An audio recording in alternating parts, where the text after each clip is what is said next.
Welcome to Moonlight Audiobook, where every mystery begins under the stars. Before we dive in, tell us, where in the world are you watching from tonight? Drop your city or country in the comments. We love seeing how far our mysteries travel. Whether you're curled up in a quiet room, commuting through the city, or listening with the lights down low, you're in the right place. So grab a warm drink, get comfortable, and let your imagination take over. The Murder on the Links, a classic Hercule Poirot case filled with secrets, twists, and the brilliance of the little grey cells. So let's begin. Chapter 1. The letter arrived on a damp March morning, tucked within the folds of Le Figaro and addressed in a rushed hand to Hercule Poirot. Hastings, ever the early riser, had just returned from a walk through the London drizzle when he found it waiting, as if it had come of its own urgency. The envelope bore a French postmark, Merlinville-sur-Mer, and inside was a single sheet of cream paper, thin and trembling with the weight of its hastily inked lines. Poirot held it delicately between his fingertips, his brows knitting even before he began to read aloud. "My dear Monsieur Poirot," he read slowly, his voice cool but edged with curiosity. "I am in grave danger. I beg of you, come at once to France, to my villa, the Villa Geneviève, at Merlinville-sur-Mer. Time presses. I have been threatened. This matter is of life and death. I cannot trust the short. Come quickly." He paused, then added, "Signed, Paul Renauld." Poirot looked up, eyes sharp as blades. "You see, Hastings? A man who fears for his life sends for me, not the police. That is telling." Hastings set down his hat. "And you believe he's genuinely in danger?" Poirot folded the letter and placed it gently on the table. "My friend, the urgency is real. A man does not scrawl such words unless fear grips his throat." Within an hour, the two were aboard a boat train bound for Dover, and then across the channel to Calais. Poirot, ever precise, sat with his eyes closed, fingers pressed together in thought. Hastings, however, watched the bleak French coast with a growing unease. By afternoon the next day, they arrived in the quiet coastal town of Merlinville-sur-Mer. It was a place of salt winds and grey villas, where even the sea seemed to speak in whispers. The Villa Geneviève sat atop a low rise, overlooking a trim golf course and the restless ocean beyond. But something about it was wrong. The iron gate stood ajar. A uniformed gendarme lingered at the front path. Poirot halted. "I fear we are too late," he murmured. They approached the house. A man in a dark frock coat came down the steps, a Frenchman, middle-aged, with the sallow complexion of sleeplessness and authority. "Monsieur Poirot?" he asked. Poirot inclined his head. "Yes. And you, monsieur?" "Bex. Inspector Bex of the Short. I regret to inform you, Monsieur Renauld is dead." The word struck with the force of a blow. Hastings stared. Poirot only nodded once, slowly. "Dead? When?" "Last night. Between midnight and 2 in the morning, we estimate. The body was found this morning, buried, on the edge of the golf course." Poirot's eyes darkened. "Buried?" Bex led them beyond the house, down a path bordered by wind-battered hedges. The golf course opened ahead, its manicured green marred by a gaping trench cut into a shallow sand trap. Two uniformed men stood watch nearby. A canvas tarp had been gently laid over the earth. Bex gestured, and one of the officers peeled it back. The body lay twisted, dressed in fine clothes, the jacket stained with blood. His face, though drained of life, still bore the sharp lines of wealth and anxiety. A dagger protruded from his back, its hilt glinting in the thin daylight. "Paul Renauld," Bex said grimly. "Stabbed. Then dragged from the villa and buried here. We found him this morning, after his wife called for help." Poirot knelt slightly, his eyes scanning every inch. No sign of struggle. He was struck swiftly, likely from behind. Yet there is something theatrical here. Why bury him at all? Hastings stepped forward. A robbery gone wrong. Inspector Bex shook his head. Nothing was stolen. His wallet, watch, and signet ring were untouched. Poirot's gaze drifted to the footprints near the trench. He noted their spacing, depth, and angle. Then he turned abruptly toward the villa. I must speak to Madame Renauld. Inside, the villa was elegant but somber, touched by grief's heavy hand. A fire smoldered in the hearth. Curtains were drawn. Poirot moved through the halls like a shadow. In the drawing room, Madame Renauld sat pale and trembling, wrapped in a shawl though the room was warm. Her hands, thin and restless, clutched a handkerchief. Poirot approached with soft steps. Madame, I am Hercule Poirot. Your husband summoned me. I am deeply sorry. She looked up, eyes red-rimmed. He feared something terrible. That's why he wrote to you. He said they would come for him. They? Poirot prompted gently. Her voice dropped. 2 men. Foreign. I never saw their faces. They broke in last week, left a warning. He never told me what they wanted. Only that he had to fix something.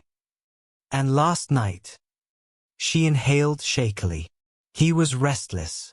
After dinner, he walked in the garden. He came back looking pale. At midnight, he woke me.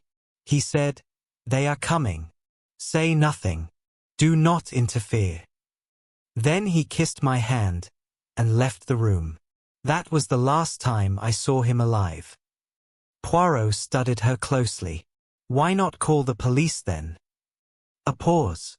He said it would ruin us. That the past was returning. I didn't understand. I still don't. Poirot sat quietly for a moment, then nodded. You are brave, madam. She looked away.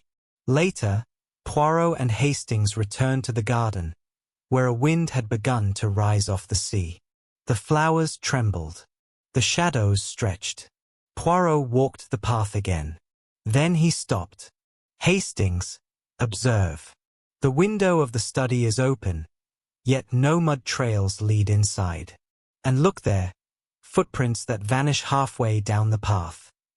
Hastings frowned. How is that possible? Poirot turned, face alight with that familiar gleam. That, mon ami, is the question. We are dealing not with brutes, but with men who think, who plan, and who deceive. As the sun dipped below the horizon, Poirot stood at the edge of the green, the villa behind him, the sea ahead. His mind turned not just to murder, but to motive and memory. Paul Renauld had feared something more than death. Something old. Something buried deeper than a blade. He would find out what. He would unravel it all. Even if it meant exhuming the secrets of a man already 6 feet beneath the sand. Chapter 2. The next morning broke with an overcast gloom that clung to the coast like a mourner's veil. Merlinville-sur-Mer was awake early, stirred by the whispers of scandal and death. The Villa Geneviève, once the proud jewel of the seaside community, was now under siege by officers and onlookers. Poirot rose promptly, dressed impeccably in his grey suit, his moustaches waxed to perfection, and his demeanour sharp as ever. Hastings, by contrast, appeared bleary-eyed, still unsettled by the previous day's events. From the dining-room window, Poirot watched as a pair of uniformed gendarmes paced the perimeter of the villa grounds. "We must begin, Hastings," Poirot said crisply. "A man lies dead, but not merely murdered. No, this was no act of rage or robbery. It was staged, carefully composed." He tapped the morning newspaper. The headline, printed hastily in Paris and delivered with local editions, read, "Murder in high circles. Paris financier found dead near golf links. Poirot murmured, high circles, indeed. And yet, nothing about this case so far fits the profile of a financial assassination. No rivals. No stolen documents. No ransacked rooms. Hastings finished his coffee and followed Poirot to the hallway where Inspector Bex was waiting, his overcoat speckled with dew. "Gentlemen," Bex greeted. "We're ready for you. We'll walk through the house again. And then, if you're willing, we could use your insight at the police station. There are matters regarding Monsieur Renaud's son." Poirot paused. "Ah yes, Jack Renauld. Absent, isn't he?" Bex nodded grimly. "Left for Paris 2 days ago, claiming business. No one has seen him since. And Madame Renauld has given conflicting statements about his movements." Poirot raised his brows. Conflicting statements? Curious. They entered the drawing room once more. Poirot immediately took a measured circuit around the room, hands clasped behind his back, examining every object, every corner. The room was tastefully arranged, modern but modest. On a side table sat a vase of now wilting violets. Near the fireplace, a chessboard stood with a game halfway finished. Poirot bent toward it. "You see, Hastings, here the king stands exposed, the bishop long gone. A careless mistake? Or was the player interrupted?" Hastings muttered, "What's a chess game got to do with murder?" Poirot straightened. A man reveals himself in how he plays, especially in moments of tension. This board may tell us more than any autopsy. They moved next to the study. The room was dim, its shutters half-drawn. Poirot adjusted them slightly to let in the light. The walls were lined with shelves, ledgers, books on finance, letters in small locked drawers. But one drawer was ajar. Poirot opened it.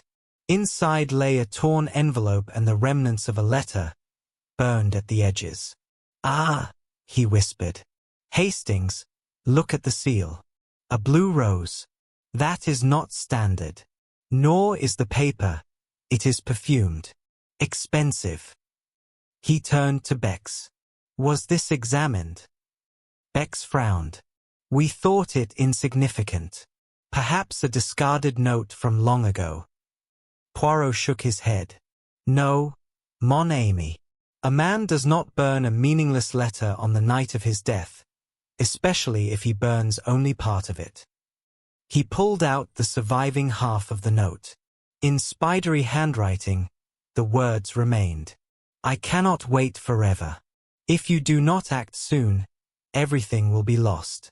Remember Argentina. Yours." Poirot folded the fragment. Argentina. That is not a country one forgets lightly. At that moment, a knock came at the study door. A maid, timid and pale, stepped forward. "Pardon, Messrs. I did not wish to interrupt. But Madame Renauld, she asks for you." Poirot nodded. "We come." Madame Renauld now sat in a different room, one more private, less formal. Her complexion remained ashen, and a slight tremor moved through her hands. Still, her eyes were alert. Poirot bowed gently. "Madam, I must ask you to bear with me. I have many questions, and I fear they will not be easy." She met his gaze. "Ask what you must. My husband, he trusted you. I will do the same. Tell me again about the night he died. But this time, without fear or the wish to protect anyone." She hesitated, then began softly. "He was anxious for days. Something was coming. He said it was long overdue. He did not tell me what, only that it had to be handled quietly." Poirot asked, had he ever spoken of Argentina? A flicker crossed her face. "Yes, years ago. He worked there before we married. But he avoided the subject. I think he left something behind." "Or someone," Poirot said gently. Madame Renauld looked away. There was a woman, I believe. But he swore it was over. Do you know her name? She hesitated. Only that she wrote once. Long ago. He burned the letter without reading it aloud. Poirot exchanged a look with Hastings. And your son, Jack? Her eyes tightened. He and his father fought recently. Over a girl. Jack wanted to marry beneath his station, and Paul forbade it. Jack left for Paris, furious. Do you believe he would harm his father? Her hand clutched the edge of her shawl. No. Jack has a temper, yes. But he adored his father. Still, they were not speaking. Poirot stood.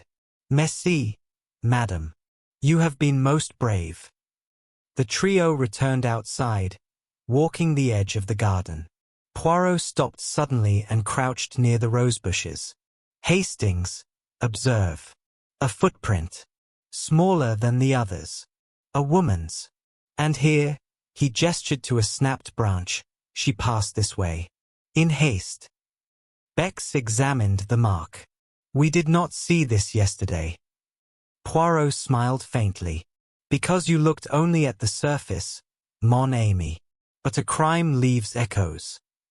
He followed the prints to the wall bordering the garden. A vine had been disturbed. She climbed over, Poirot concluded. But why? Was she fleeing? Or arriving? Hastings asked, could she be the woman from Argentina? Poirot's moustache twitched. Ah, that is possible. But not yet certain. We must find her. Later that afternoon, at the police station, Poirot and Hastings were shown into a private room where a young woman waited. She stood the moment they entered, tall, elegant, veiled in black.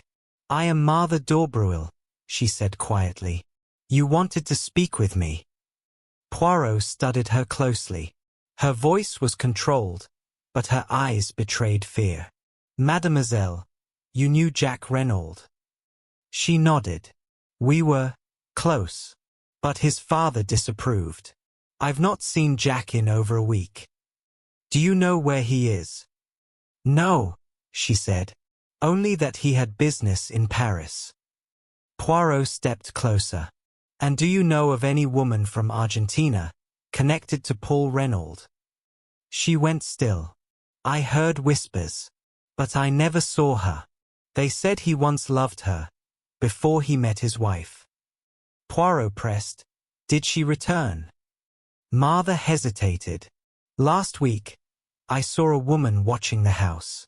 She wore black. Her eyes, cold. I told Madame Renauld, but she dismissed it. Poirot exchanged a glance with Hastings. Mademoiselle, if you think of anything else, no matter how small, you must tell us. She inclined her head and left.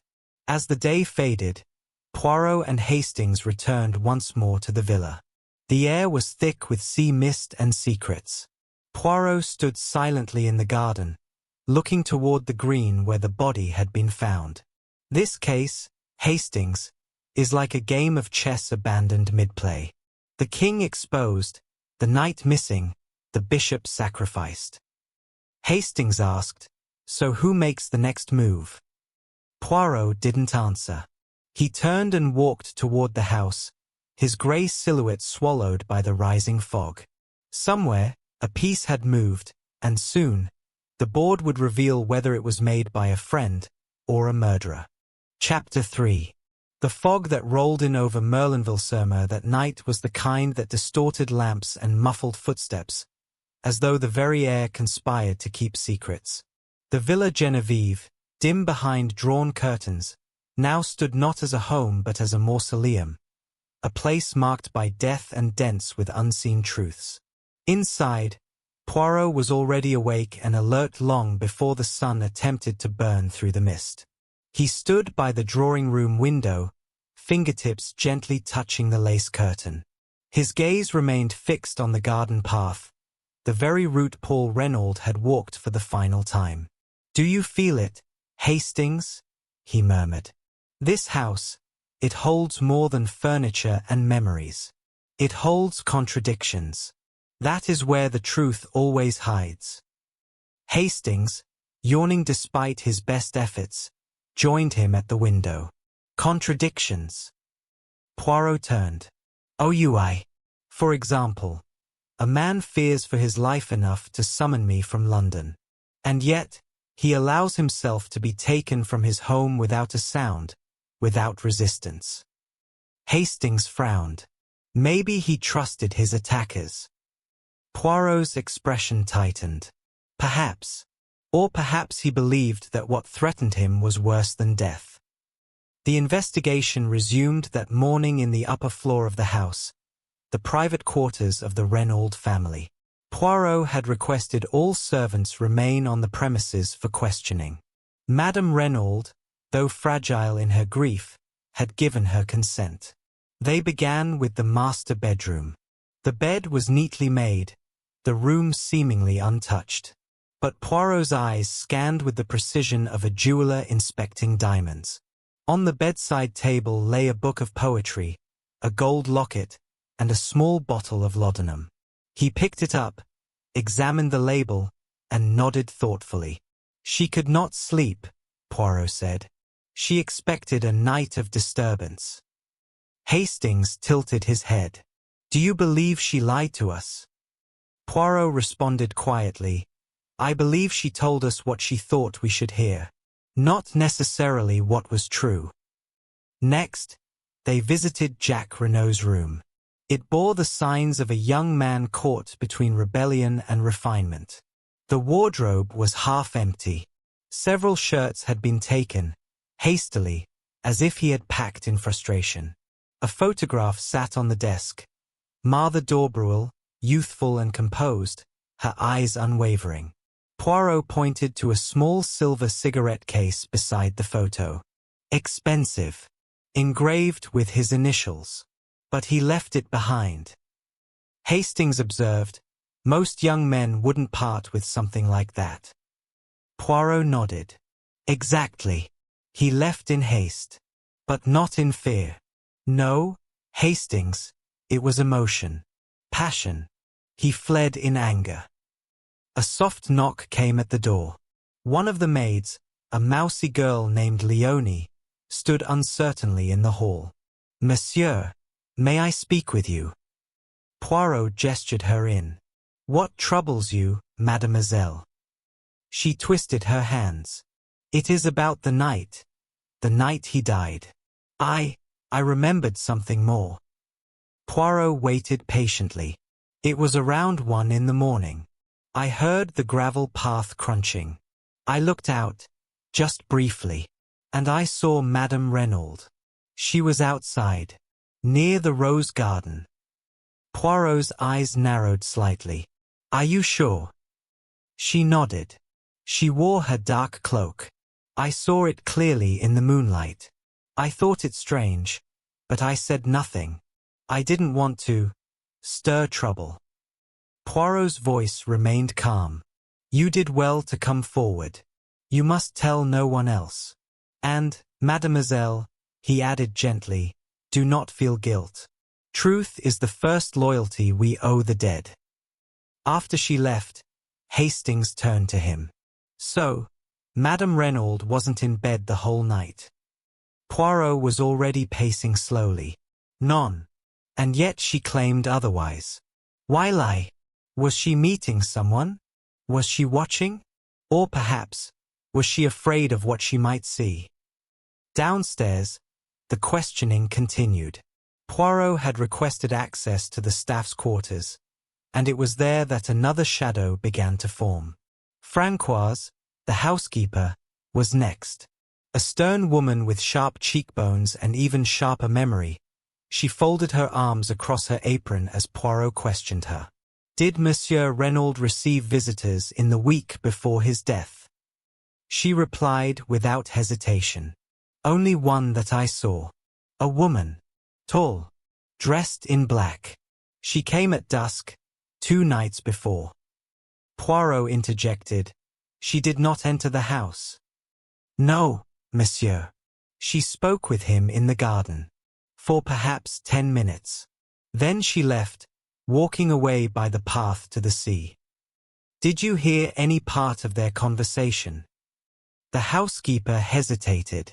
Only that she called him Raoul. Poirot turned sharply. Raoul? That is not his name. She nodded. I know, monsieur. That is why I remembered it. Poirot stood silent for a long moment, then turned to Hastings. You see? Already the man begins to unravel. Paul Renauld was not Paul Renauld. Not truly. And in death, a second name rises to replace the first. That afternoon, as the fog lifted slightly and the winds shifted inland, Poirot and Hastings walked the outer grounds of the villa again. The path led them not to the golf course this time, but toward the sea, down a long winding trail that the staff had mentioned. The stones were uneven and overgrown, but Poirot followed them with purpose. Halfway down, they discovered it. A crumbling summer house, nearly lost among the trees. Its roof sagged slightly, the doors crooked, but there were signs of recent use. A blanket, folded once and then discarded. A cigarette stub, fresh. A woman's glove. Poirot picked it up. Perfume. And not cheap. This was no village girl. He looked up, eyes bright. This place, Hastings, it is where the shadows gather. Here, someone came to meet Paul Renauld. Perhaps the woman in black. Perhaps another. But here, words were spoken that may have cost a man his life. Back at the villa, a message awaited them. A telegram from Paris. Jack Renauld located. En route to Merlinville with detectives. Arriving tonight. Poirot folded the paper. Ah, finally. The prodigal returns. Let us hope he brings with him more than alibis and excuses. That evening, as the sky darkened into the ink of night, Poirot took a solitary walk through the upper hallways of the villa. The house was hushed. But as he passed the drawing room, he paused. Inside, Madame Renauld stood by the fire, unaware she was being observed. In her hand was a small photograph, not of her husband, nor of her son. A man, younger, darker, unfamiliar. She studied it with such intensity that Poirot did not disturb her. He watched only for a moment before continuing on, but his mind was spinning. Downstairs, Hastings waited. Everything feels twisted, he said. No one's telling the whole truth. Poirot smiled thinly. As in all great mysteries, mon ami. But the truth is not hidden far. It is merely fragmented, scattered across faces, gestures, forgotten names. He paused. Now, with Jack Renauld arriving, the puzzle begins in earnest. And I warn you, Hastings, sometimes the answers come not as relief, but as shock. The grandfather clock in the hallway struck 10.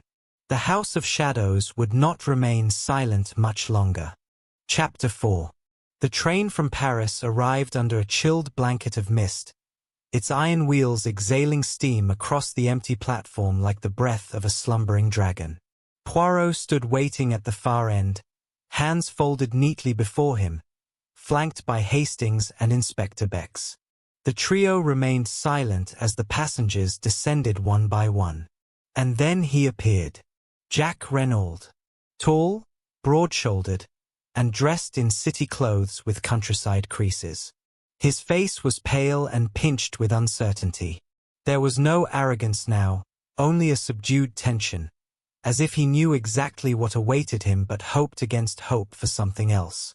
Poirot approached with measured steps.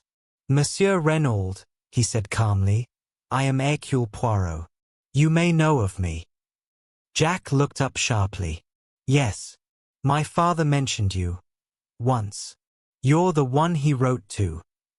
Poirot nodded. I regret I did not arrive in time. Your father is dead, monsieur. Jack's face tightened. He looked away, jaw clenched. I know. Inspector Beck stepped forward. We'd like to speak with you at the villa. There are questions. Jack hesitated, then nodded. Of course. Back at the Villa Geneviève, the questioning began in the drawing room. Poirot sat opposite Jack in the high-backed chair, his fingers steepled, gaze intent. Hastings observed from the side, noting the quiet tremor in the young man's hands. When did you last see your father alive? Poirot asked softly. Jack exhaled. 3 days before the murder.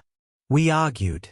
He wanted me to end my relationship with Mother d'Aubreuil. He said it was beneath me. I told him I wouldn't. He threatened to disinherit me. And then I packed a bag and left for Paris. I wanted to clear my head. Did you write to him from Paris? Call him? No. I was too angry. Poirot nodded. You were in love. Jack met his eyes. Yes. Completely. Poirot leaned forward. Monsieur, are you aware that your father met with a woman shortly before his death? A woman who called him Raoul? A pause. Jack looked confused. No. That wasn't his name. Exactly, Poirot said. But it was the name used by a woman from his past. Perhaps someone from Argentina. Someone who may have returned. Jack frowned. I knew he worked there long ago, but I never heard of any woman. Poirot's tone darkened. She came. We believe she threatened him. Perhaps blackmailed him. Jack's face shifted. Then, maybe that's why he wanted me to marry someone else. To protect the family name. Poirot glanced at Hastings. Possibly. Or perhaps he feared history repeating itself. Later that day, Poirot and Hastings paid another visit to the d'Aubreuil residence, a modest but well-kept villa near the edge of the village. Madame d'Aubreuil, Marthe's mother, received them in a parlor fragrant with lavender and decorated with porcelain figurines. She was a woman of elegance, her beauty only lightly faded by time. Martha appeared shortly after, composed but visibly strained. She smiled at Hastings with a trace of recognition. Poirot did not waste time. Mademoiselle, forgive the intrusion. But I must ask again, did you notice anything unusual in the days before Monsieur Renaud's death? She exchanged a glance with her mother. Only what I told you. The woman in black. Poirot observed her carefully. And did your mother ever meet Paul Renauld? Martha hesitated. Madame d'Aubreuil answered swiftly. We lived in this village for years, Monsieur Poirot. Of course we crossed paths. But we were never close. Poirot's eyes narrowed ever so slightly. Strange. Yet I have it on authority that Monsieur Renauld once lived in Argentina. And that a woman came here recently, calling him by a different name, Raoul. That woman, Madame, was it you? The room fell still. Madame d'Aubreuil's composure cracked for only a second. Then she laughed, soft and breathless. Monsieur Poirot, I am flattered. But your theory is mistaken. Poirot stood slowly. Perhaps. But I find it odd that a woman with your refinement lives modestly while her daughter entertains a courtship with the son of a wealthy man. Marthe's cheeks flushed. That has nothing to do with it. Poirot offered a polite bow. Perhaps not. But the past has a curious way of pressing its weight upon the present. I bid you good day. As they walked back toward the villa, Hastings broke the silence. You think Madame d'Aubreuil was the woman from Argentina? Poirot replied without turning. I believe she was more than that.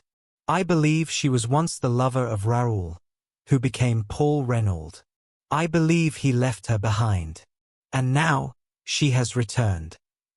Hastings stopped in his tracks. You think she killed him? Poirot paused. Not yet. But she knows who did. That night, The household at the Villa Geneviève was silent again.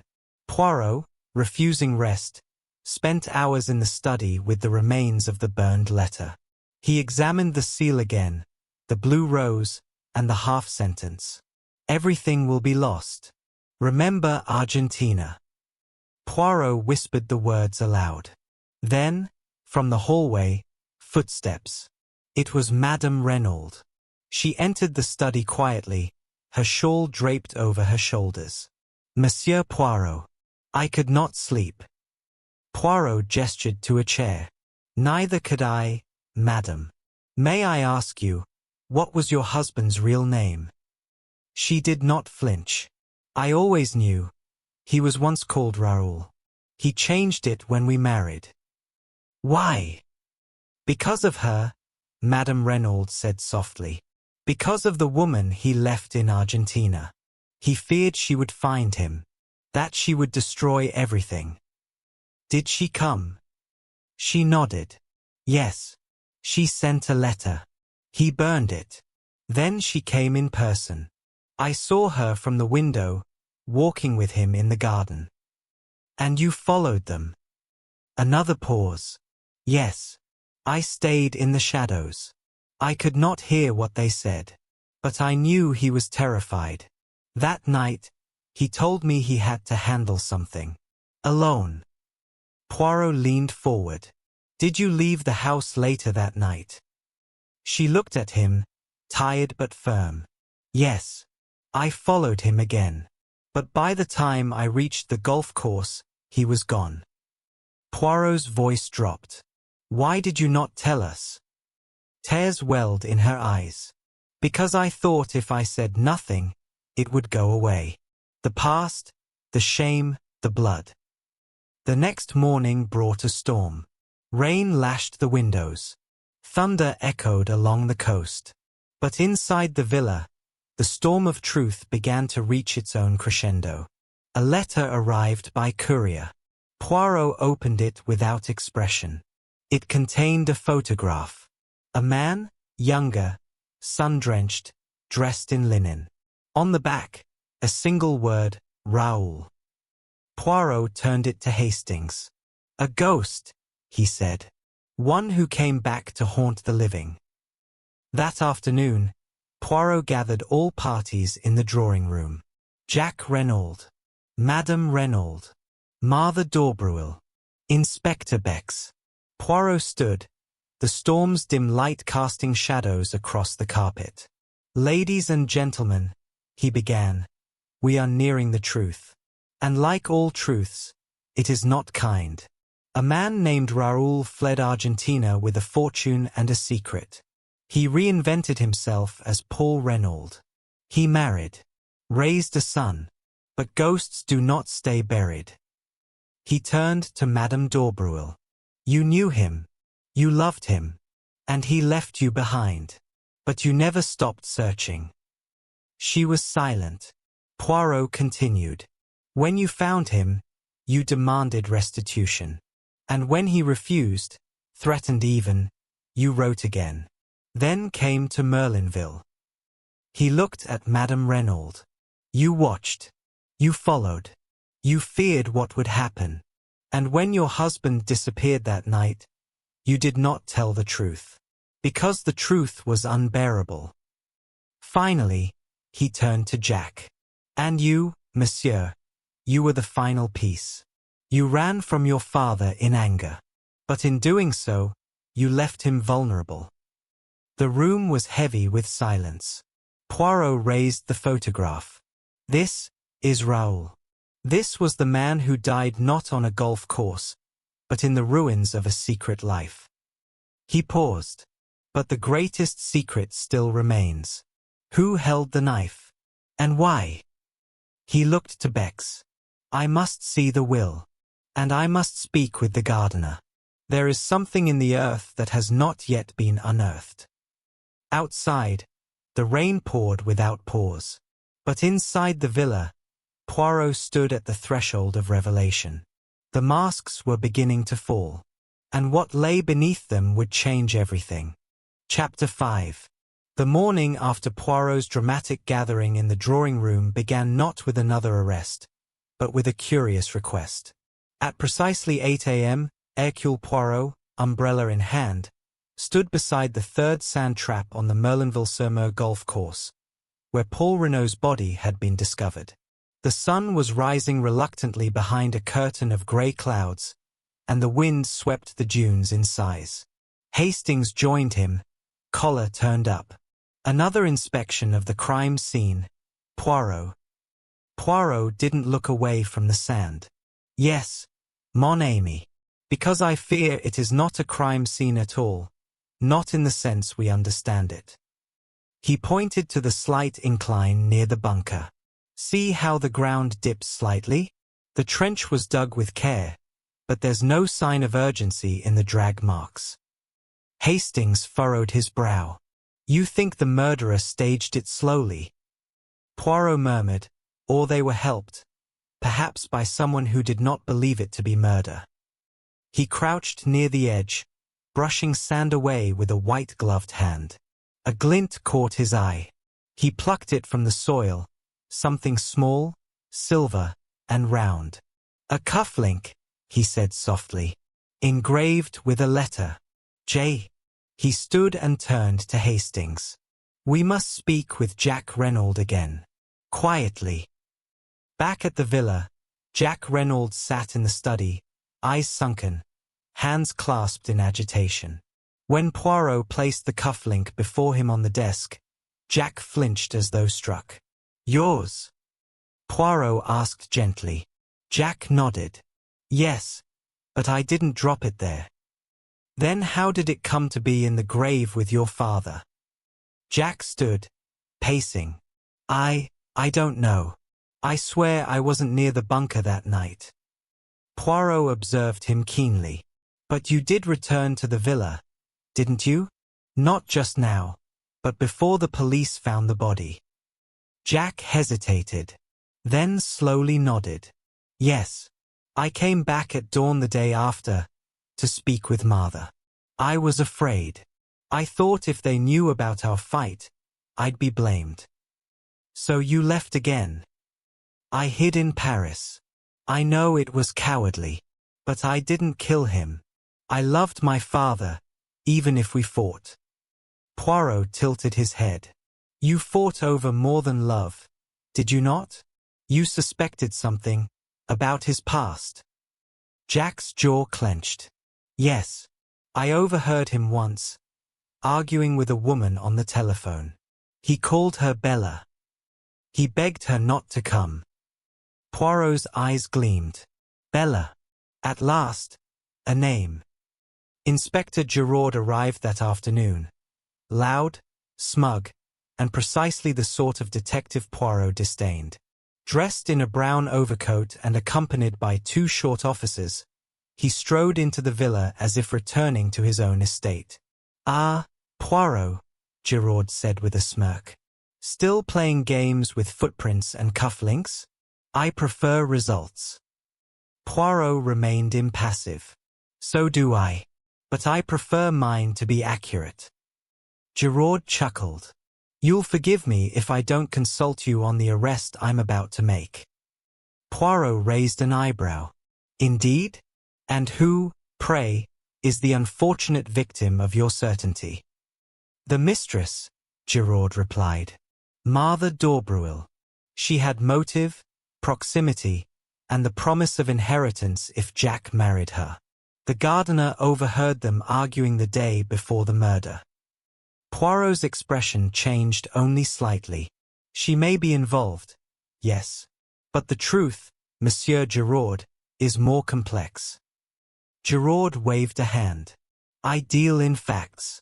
You deal in moustaches. Poirot smiled. We shall see which serves the case better.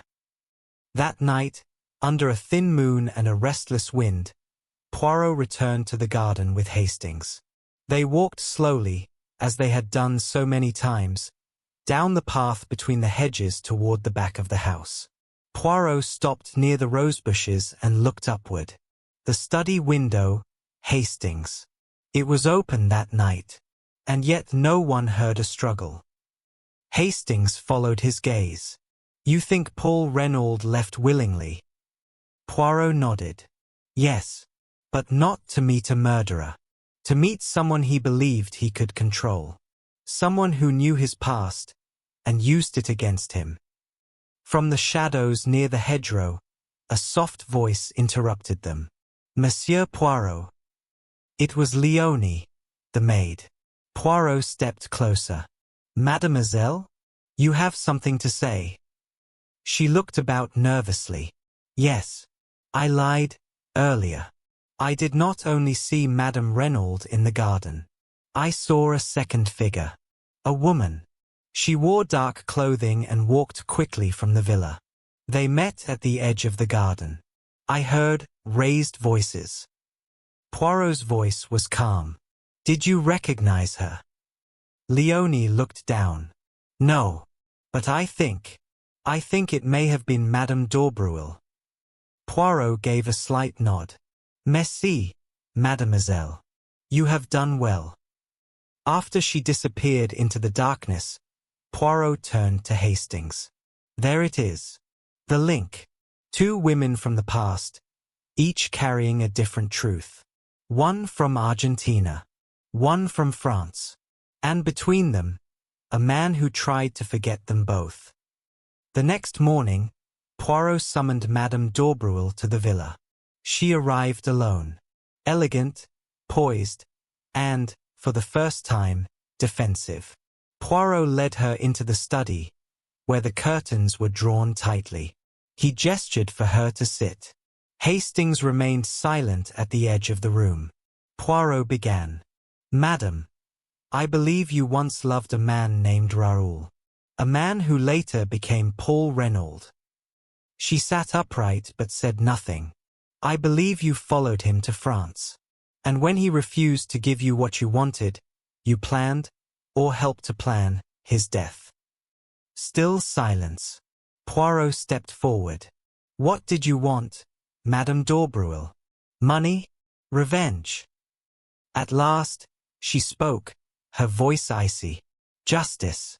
He abandoned me, left me to raise a child alone. He built a life with another woman while I struggled. He owed me everything. Poirot's voice was soft. And did you kill him for it? She laughed, bitter and cold. No, but I did confront him. He swore he'd make it right. And then he was dead. Poirot leaned close. Then who did it, madam? She looked up, eyes filled with something between hate and hurt. His past. That's who killed him. Not me. That evening, Poirot invited Hastings to join him in the summer house near the sea. There, beside the rusting bench and the salt-worn walls, he laid out his theory.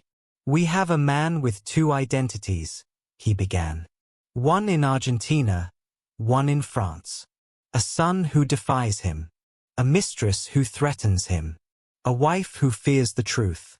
And a second woman, Bella, whose letter arrives days before his death. He paused.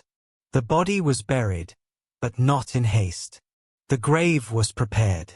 The scene, constructed. This was no crime of passion. It was calculated. Hastings asked, but by whom? Poirot smiled faintly. Ah, that is what we must answer next. But first, we must find Bella. And we must examine the will. The gardener arrived the following morning, summoned by Poirot. A grizzled man with dirt under his nails, he entered the study reluctantly. Poirot greeted him warmly. You have cared for the gardens here for many years, OUI. The man nodded. Yes, since before the Renaulds moved in. And you dug the hole by the 3rd bunker. The gardener blinked. What hole? Poirot straightened. The grave. You dug it days before the murder. Were you not asked to remove an old stump near the golf course? The man thought. Yes, that's right. Mr. Renauld told me to dig a pit. Said it was for a new tree. gave me a map for where to dig. Poirot's eyes glittered. A map. Curious. He turned to Hastings after the gardener left. You see, mon ami, the grave was prepared. Not by the murderer, but by the victim. Hastings looked stunned. Are you saying Renauld planned his own death? Poirot whispered, or staged it. The question is, was he trying to escape his past, or set a trap for it? As night fell once more upon Merlinville, the game of golf that had begun with a body in a bunker was now a deeper game altogether. A game of deception, inheritance, and identity. And in this game, Poirot was certain of one thing. The next move would be fatal. Chapter 6. The winds of Merlinville carried with them the sea's sharpness that morning, cutting through hedgerows and wooden shutters alike. But it wasn't the cold that sent a chill through the Villa Geneviève. It was the news that arrived just past dawn, borne not by telegram but by a breathless village boy pounding at the door. Poirot answered it himself. Monsieur Poirot, there's another body. Poirot's eyes narrowed. Another? The boy nodded furiously. In the abandoned shack near the cliffs. The old fisherman's cabin. Gendarmes are already there. Poirot turned to Hastings, who had appeared in the hallway, boots half-laced. Come, mon ami. It seems our game of shadows has found a second player. The cabin lay hidden by windswept grass and the skeletal remains of forgotten fishing nets. It was a forgotten place, rarely visited except by the gulls, and now, the dead. A single gendarme saluted as Poirot and Hastings approached, gesturing to the interior. Inside, the scene was grim. A man, no older than 30, lay slumped against the wall, his chest soaked with blood. His face was turned toward the window, his eyes wide open, forever frozen in a look of surprise. Nearby, a blooded dagger lay discarded, its hilt plain but familiar. Poirot crouched beside the body, examining it without touching. Stabbed cleanly. No sign of struggle. Inspector Bex arrived moments later, his face pale beneath his hat. We believe he's been dead less than 12 hours. No identification on the body. Nothing in his pockets. Just this. He handed Poirot a small scrap of paper. On it, hastily scrawled. It is not safe anymore. I must pay. Poirot read it aloud. I must pay. He looked up slowly. And I can only mean one man, Paul Renauld. Hastings murmured, then this man knew him. Poirot stood. He did more than know him. I believe he was part of the past Paul Renauld fled. Argentina again, mon ami. It returns to us like a ghost. Back at the villa, the silence in the drawing room felt heavier. Poirot spread out the evidence on the table. The note, the cufflink, the torn letter, and now the blooded dagger. Madame Renauld entered quietly. Inspector Bex told me. Another man has died. Poirot nodded. Yes, a man with no name, no papers, and a knife in his chest. A man who, perhaps, was following your husband, or seeking revenge. Madame Renauld sank into a chair. How much longer will this go on? Poirot spoke gently. Until the truth is uncovered. Madam, I must ask again. Did your husband ever speak of someone named Bella? Her eyes widened faintly. Yes, long ago. He said she was dangerous. That he had once loved her, but she had changed. And did you ever meet her? No. Only heard her name. He would flinch when it was spoken. Poirot leaned forward. Madam, I believe she is here. Or was here. And I believe she is connected not only to your husband's past, but to his death. Madame Renauld looked away. Then she must be stopped. For all our sakes. Later that afternoon, Poirot and Hastings visited the local morgue, where the second body now lay. In the cold, tiled chamber, Poirot observed the man closely. A small scar marked the man's left jawline. His fingers were stained, not with blood, but with ink. A writer's hands, perhaps. Poirot turned to the attending officer. Did no one recognize him? The man shook his head. No one local. Though we did find a hotel key in his shoe. Paris. Poirot brightened. That, mon ami, may be our answer. 2 days later, a name emerged. The hotel confirmed it. Monsieur Georges Leron, the clerk had said. Checked in 5 nights ago. Paid in advance. Left in the early morning without his belongings. A search of his room uncovered documents, some torn, some half-burned. Among them, a faded photograph of a younger Paul Renauld, arm in arm with another man, Leron, and a woman, standing just behind them, dark-haired and striking. On the back of the photo, Buenos Aires, 1908. Poirot held it up. There she is, Bella. That evening, Poirot gathered Hastings and Inspector Bex in the study. Let us review, Poirot began. Paul Renauld was once Raoul Delacruz, a man of ambition in Argentina.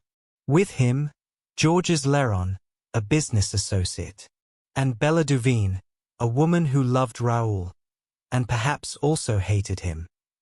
He tapped the photo. At some point, Raoul absconded with a great deal of money. Left Argentina. Faked a new identity. Leron followed him, years later. And so, I believe, did Bella. Hastings asked, so Renauld knew they were coming for him. Poirot nodded. OUI. That is why he wrote to me. He feared retribution. And when Leron arrived in Merlinville, I believe Renauld tried to negotiate, or at the very least, delay. Bex frowned. Then why did Leron die? Poirot's voice dropped. Because he wanted too much. Or perhaps, because Bella grew tired of waiting. The next morning, Martha d'Aubreuil was brought to the villa again. Poirot met her in the rose garden, where the autumn wind rustled dry petals from the stems. She looked troubled. You summoned me. Poirot gestured for her to sit on the stone bench. Mademoiselle, you told me you saw a woman watching the villa before the murder. Could you describe her again? Martha hesitated. Tall, dark, thin, wore gloves. Her hat shaded most of her face. And was she alone? Yes, but she didn't look lost. She looked like she was waiting. Poirot nodded. Mademoiselle, would you say she resembled your mother? Martha flinched. My mother. Poirot remained calm. You are of age. It is time you were told. Madame d'Aubreuil was once known by another name. Bella Duveen. Marthe's breath caught. What are you saying? That your mother had a life before Merlinville. And that your father may not be the man you think. She stood. I don't believe you. Poirot offered her the photograph. Martha took it. Her hands trembled. She never told me. Poirot spoke softly. She may have done it to protect you, but the truth does not stay buried forever. That night, Poirot sat once more in the study, deep in thought. Outside, the winds shifted again, carrying with them the scent of sea and roses. Hastings entered. You think Bella killed both men? Poirot nodded slowly. It is possible, but I do not believe she worked alone. Then who? Poirot looked at the glowing embers in the fireplace. Someone who knew of the past. Someone with something to gain from both deaths. And someone very close. He turned to Hastings, his eyes sharper than ever. Tomorrow, we confront the final lie. And then, mon ami, the case will close. The pieces were on the board. The players had revealed themselves. But the true killer had yet to make their final move. And Poirot would be there, waiting. Chapter 7. The following morning broke with a clarity that had long eluded the town of Merlinville. The sea was still. The wind, for once, held its breath. Even the gulls flew silently above the cliffs. Hercule Poirot awoke early, bathed, dressed immaculately, and took breakfast in the garden. His expression was unreadable. Hastings joined him with a cup of coffee and a dozen unspoken questions. "Today," Poirot said quietly, "we bring the circle to a close." "You've figured it out then?" Poirot tapped a spoon gently on the rim of his cup. "Every lie has an origin, and every truth, a shadow. The final piece, mon ami, lies in the will." At 11 o'clock, all relevant parties gathered in the drawing-room of the Villa Geneviève. Present were Jack Renauld, Madame Renauld, Martha d'Aubreuil, Inspector Bex, and a notary from Calais who had been summoned urgently the night before. Poirot stood near the fireplace, arms behind his back, his grey eyes focused and still. "Before we open the will," he began, "allow me to speak of legacy, not of money, but of truth. Monsieur Paul Renauld, once Raoul Delacruz of Argentina, built a life on concealment. But in death, he left behind echoes. And we have been listening to those echoes, whether we knew it or not." He nodded to the notary. The man opened the sealed envelope and began to read. "To my wife, I leave all properties, securities, and accounts in France. To my son, Jack Renauld, I bequeath the house in Buenos Aires and the accompanying bank account held there. Funds which, in their origin, may not withstand scrutiny, but which belong to him by right of inheritance." A hush fell over the room. Poirot gently took the will. "This, you see, tells us two things. First, that Paul Renauld had made preparations. He expected death, or disappearance. Second, that he did not trust the French estate to remain untouched." Hastings asked, "You believe he intended to vanish again?" Poirot nodded. "I believe he planned to fake his death. Only, someone else got to him first." He turned to Madame Renauld. "Madame, I must ask you once more, did your husband ever confide in you that he feared someone specific?" She hesitated. "He feared the woman from the past. Bella. He thought she might come to ruin everything." Poirot paced slowly. "And yet, he made no police report." "Why?" Jack answered before she could. "Because he didn't want his secrets exposed. He wanted it handled quietly." Poirot nodded. "Yes, but in keeping secrets, he gave his enemies space to strike." He looked to Martha. "Mademoiselle, have you spoken with your mother?" She swallowed. "She left early this morning. Said she was going back to Paris. She didn't tell me why." Poirot's eyes sharpened. "She runs now because the walls are closing. She believes herself exposed, and she is not wrong." Poirot gestured toward the center table, where a fresh piece of evidence now lay. A second photograph from Argentina, recently found in Georges Leron's hotel room. It showed Raoul Delacruz and Bella Duveen, seated beside a modest wooden house. Between them stood a small child. A girl. Poirot tapped the child's face. "Martha, do you know who this is?" Her breath caught. "No. It can't be." "It is you." Madame Renauld gasped. "What are you saying?" Poirot turned to her gently. "Madame, I am saying that Martha is not merely the daughter of Bella Duveen. She is also the daughter of Paul Renauld." Martha stared at him, stunned. Jack dropped into a chair, his face blank. "You're lying." Poirot shook his head. "Your father was Raoul. He left Bella in Argentina when he fled with stolen money, but not before she bore his child. That child was raised as Martha d'Aubrieux in France, unaware of her true paternity. He knew. Your father knew, but he feared what would happen if it came to light. That is why he forbade your union. Not out of social scorn, but because it was incest. Silence swept through the room like a tidal wave. Martha staggered back, whispering, "No, no, that can't be true." Poirot's voice was calm. "That is why Georges Leron came. That is why Bella followed. To collect on a past debt. But your father had no intention of paying it. Instead, he planned his own disappearance. The will was drawn up, the grave prepared, the scene set."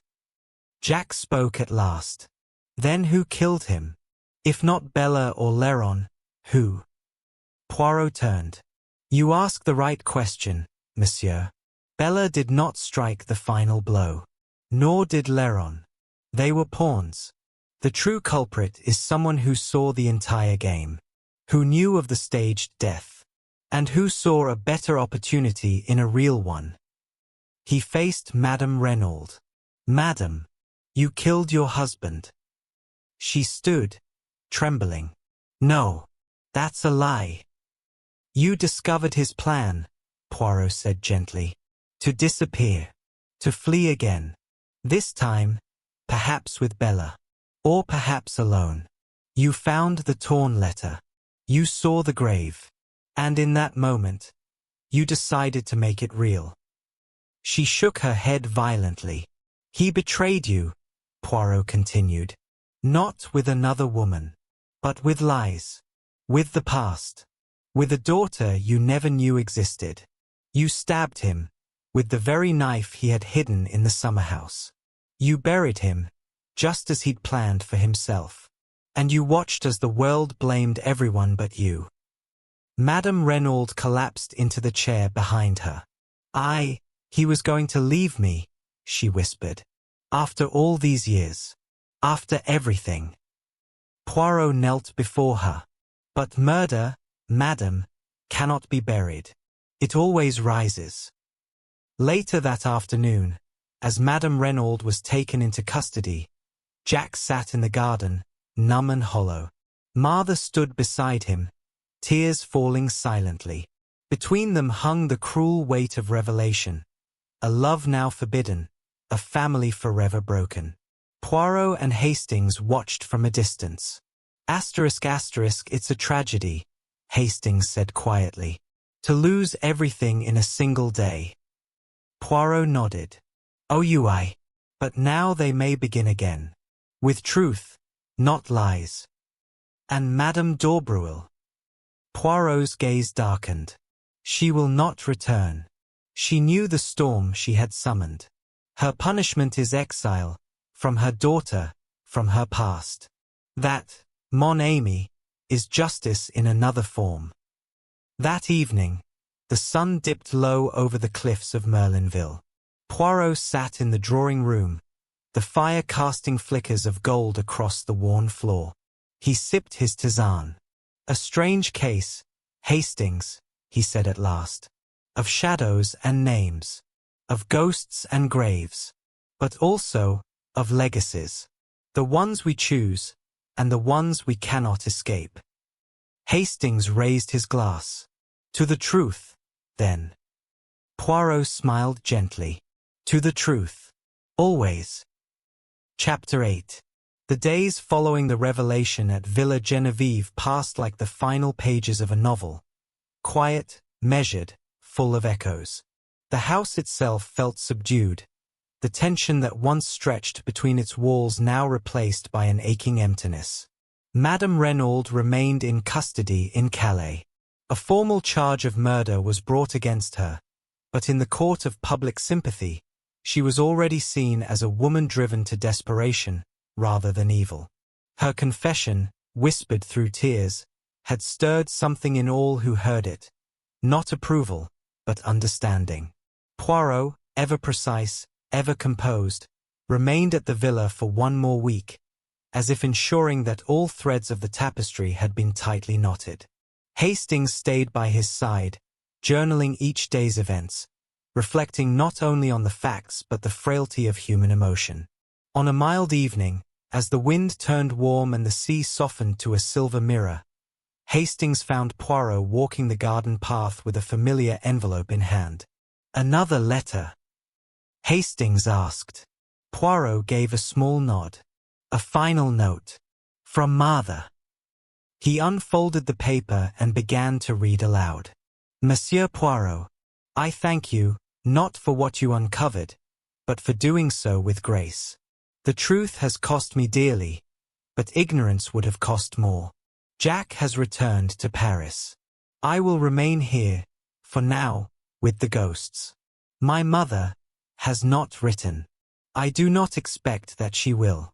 Perhaps it is fitting that the garden remains in bloom. Even among ruins, something survives. M.D." Poirot folded the letter with care. "She is strong, that one.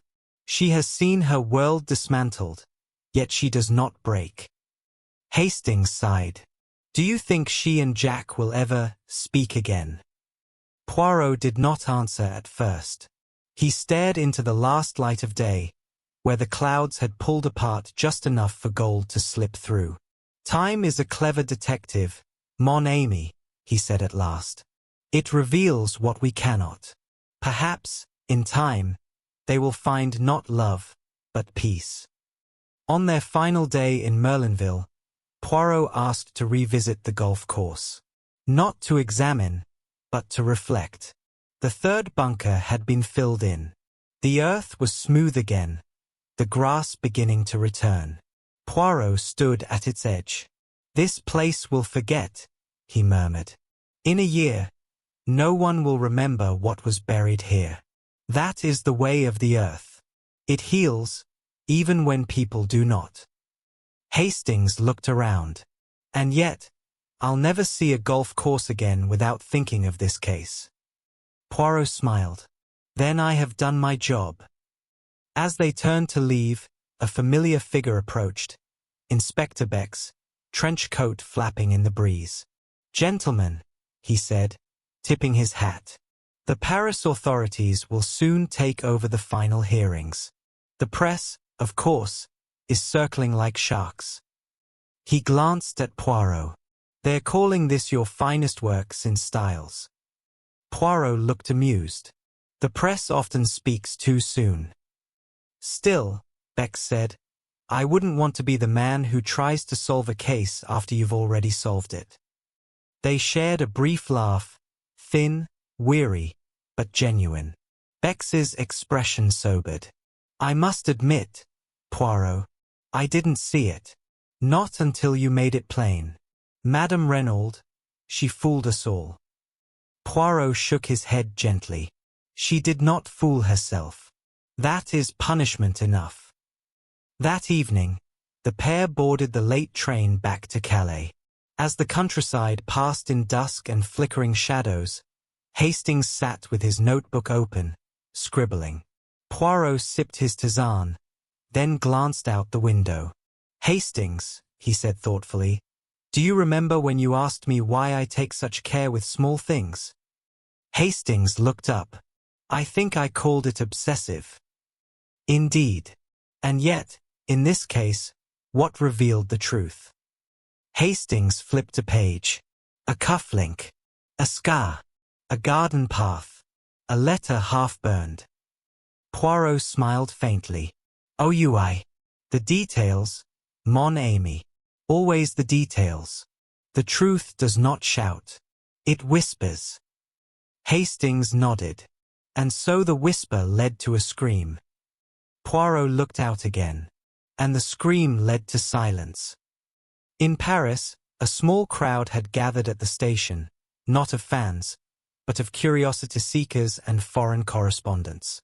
Word of the Renauld case had traveled far and wide, especially once names like Duveen, Buenos Aires, and embezzlement entered the narrative.